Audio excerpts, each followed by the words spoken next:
नाज़रीन ग्रामी, इस वक्त दुनिया में अच्छी खासी तादाद ऐसे लोगों की है जिनको शैतान के पुजारी या फ्री मैसन्स कहा जाता है,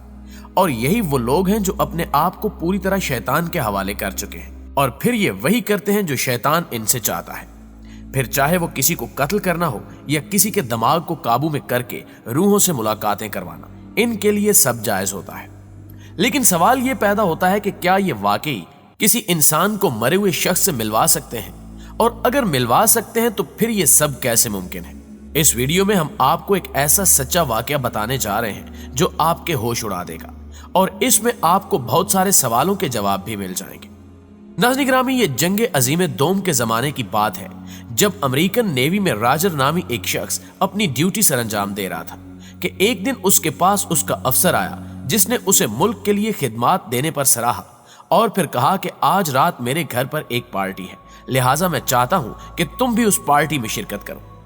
इसके जवाब में राजर ने कहा कि उस पार्टी में ऐसा क्या होगा, तो उस अफसर ने कहा कि एक ऐसी पार्टी होगी जिसमें तुम अपने मरे हुए माँ बाप से मुलाकात कर सकोगे। राजर बताता है कि मैंने सोचा कि ऐसे भला कैसे मुमकिन है, इसलिए मैंने जोरदार कहका लगाया और कहा कि सर ये तो नामुमकिन है।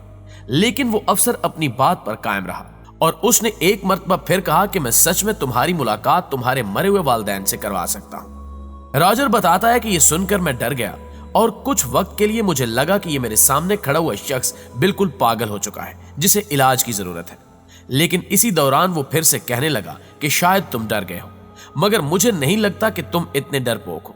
राजर कहता है कि इसकी ये बात सुनकर मेरे अंदर जोश आ गया और मैंने कहा कि ठीक है सर, मैं आपकी पार्टी में जरूर आऊंगा। लिहाजा रात हुई और मैं तैयार होकर उस पार्टी में जा पहुंचा, और जब मैं वहां गया तो मैंने देखा कि मुल्क के तमाम मशहूर लोग वहां मौजूद थे और वहां स्टेज पर एक ऐसी लड़की मौजूद थी जिसने एक बड़ा सा बुर्का पहन रखा था, जबकि उस लड़की की शक्ल और हरकत काफी खौफनाक मालूम हो रही थी और उसके नाखून भी काफी लंबे थे, जबकि वो लोगों की ख्वाहिश पूरी कर रही थी। राजर कहता है कि मैं वहां एक जगह बैठ गया और बड़े गौर से सारा माजरा समझने की कोशिश करता रहा, लेकिन मुझे सिर्फ यही बात समझ में आई कि जब भी कोई लड़का या लड़की उसके पास जाकर अपनी कोई ख्वाहिश बताते तो वो उसे बिल्कुल वैसे ही पूरा कर देती। राजर ने बताया कि कुछ देर बाद उसके सामने एक लड़की आई जिसने आकर कहा कि मुझे अपने मरे हुए दोस्त से मिलना है जो एक एक्सीडेंट में आज से 2 साल पहले मर गया था, और मैं उसे अच्छे से गुड बाय नहीं कर सकी थी। उस लड़की का इतना ही कहना था कि अचानक पर्दे के पीछे से निकलकर एक बंदा हमारे सामने आ गया, जिसे देखकर मेरे रोंगटे खड़े हो गए, क्योंकि मैं जिंदगी में ये सब पहली बार देख रहा था। बहरहाल वो औरत उससे बात कर रही थी और साथ में रोती जा रही थी। रॉजर कहता है कि उसके बाद मेरी बारी आई, लेकिन मैं ये सब देखकर काफी डरा हुआ था, इसलिए मैंने कांपती हुई आवाज में उससे कहा कि मुझे अपने वालिदैन से मिलना है जो कुछ साल पहले इस दुनिया से जा चुके हैं। और मैं ये देखकर हैरान रह गया कि कुछ ही सेकंड्स बाद मेरे वालिदैन मेरे सामने मौजूद थे और मैंने उनसे बात की। मैं रोने लगा और कहने लगा कि मैं आपको याद करता हूं वगैरह वगैरह। लेकिन ये मुलाकात चंद मिनट तक ही जारी रही और फिर मेरे माँ बाप मुझे अलविदा कहते हुए पर्दे के पीछे चले गए, जिसके बाद वही अफसर मेरे पास आया और उसने मुझसे कहा कि ये सारे लोग मेरे ग्रुप के मेंबर हैं और मैं चाहूंगा कि तुम भी इस ग्रुप को ज्वाइन कर लो जिसका नाम फ्री मैसन है, और अगर तुम इस ग्रुप को ज्वाइन कर लेते हो तो तुम्हें बहुत सारा पैसा और ताकत भी मिलेगी जो सारी जिंदगी तुम्हारे काम आएगी। रॉजर अपने इंटरव्यू में मजीद बताता है कि हमारी गुफ्तगू ऐसे जारी रही और फिर अचानक उस अफसर ने मुझे बताया कि हमारे पास एक बंदा आता है जो हमें हेड करता है और हमें दुनिया में रहने का तरीका बताता है, लिहाजा इस बार जब वो आया तो मैं तुम्हें भी उससे जरूर मिलवाऊंगा। रॉजर कहता है कि आखिर वो दिन आ गया जिस दिन उस शख्स ने वहां आना था, लिहाजा मैं भी वहां चला गया और देखा कि वो शख्स सारे ग्रुप को मुख्तलिफ हिदायत दे रहा है और इनको आइंदा कल्लाह अमल से भी आगाह कर रहा है,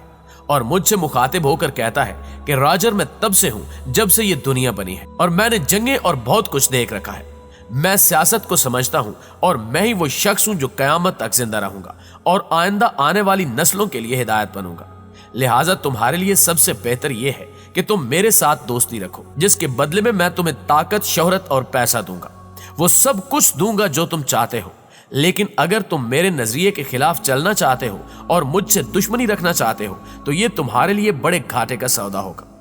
रॉजर कहता है कि ये सब देखने के बाद मैंने बाइबल समेत मुख्तलिफ किताबों का मुतालिया शुरू कर दिया ताकि मैं ये जान सकूं कि आखिर ये सारा माजरा है क्या और ये पागल शख्स कौन होने का दावा कर रहा है।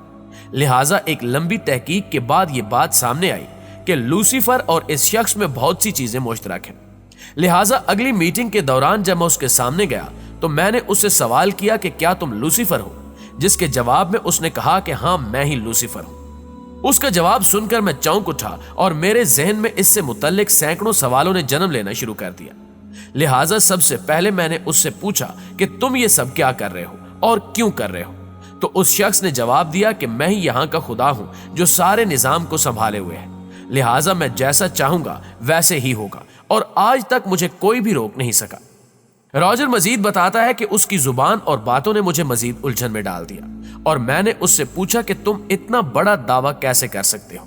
तो उस शख्स ने मुझे बताया कि हिंदुइज्म से लेकर ईसाइयत तक दुनिया में जितने भी मजाहिब हैं वो किसी न किसी तरह मेरी इबादत कर रहे हैं और मैं ही वो इंसान हूं जिसने कायनात बनने से पहले ही इन मजाहिब को तरतीब दिया था।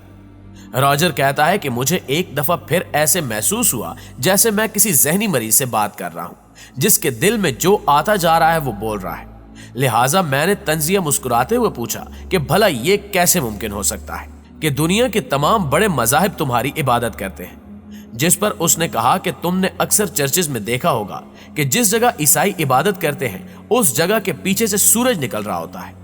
इसी तरह अगर तुम हिंदुओं के तमाम खुदाओं को देख लो तो उनके पीछे से भी एक सूरज निकलता दिखाई देता है। इसके अलावा तुम फैरो को देख लो, जिसके खुदा होरस के पीछे से भी एक सूरज निकलता हुआ नजर आता है और तुम जानते हो कि सूरज असल में मेरी निशानी है और रोजाना मेरी इजाजत से मेरे पीछे से ही सूरज निकलता है। लिहाजा साबित हुआ कि दुनिया के बड़े बड़े मजाहिब कहीं ना कहीं मेरी ही इबादत करते हैं। नाज़रीन गिरामी, याद रहे कि सही बुखारी की एक हदीस में अल्लाह ताला के आखिरी नबी मोहम्मद सल्लल्लाहु अलैहि वसल्लम ने फजर के बाद नमाज पढ़ने के लिए मना फरमाया है, क्योंकि ये वो वक्त होता है जब शैतान के सींगों के दरमियान से सूरज निकल रहा होता है। दोस्तों, इस हदीस में वही बात बताई गई जो राजर अपने इंटरव्यू में उस शख्स के हवाले से बता रहा है। खैर, इसके बाद राजर अपने इंटरव्यू में मजीद बताता है कि उस शख्स के मुताबिक उसने ही इंसान को बनाया और डार्विन थ्योरी भी उसी की अपनी थी। रॉजर आखिर में बताता है कि यह सब देखने और सुनने के बाद मैं बहुत घबरा गया और उसके साथ गुफ्तगू खत्म करके फौरन घर लौट आया।